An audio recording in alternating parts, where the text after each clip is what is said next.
Hi everyone, I'm Dr. Rohit Kumar Bandari, Senior Neurologist at Mallareddy Narayana Hospital. ఈ రోజు మనం మాట్లాడుకునే topic చిన్నపిల్లల్లో ఫిట్స్.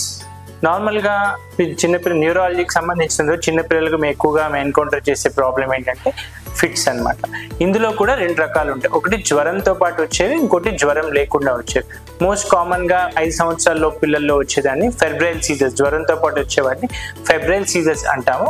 ఇది కొంచెం చాలా కామన్గానే వస్తుంది అండ్ 5 సంవత్సరాల లోపు వరకు మాత్రమే ఉంటుంది. ఎక్కువ శాతం 95% వరకు తర్వాత 5 సంవత్సరాల తర్వాత మళ్ళీ వచ్చే అవకాశం చాలా తక్కువగా ఉంటుంది.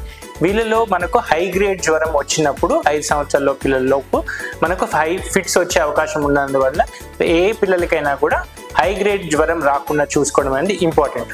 ఒకసారి వచ్చిన వాళ్ళకి తప్పనిసరిగా దగ్గరలో పీడియాట్రిషియన్ కానీ న్యూరాలజిస్ట్ దగ్గర కలిస్తే మనకి మళ్ళీ రాకుండా ఉండడానికి జాగ్రత్తలు ఏంటి, అసలు ఫిట్స్ రావడానికి కారణాలు ఏంటో తెలుసుకోవడానికి వీలవుతుంది.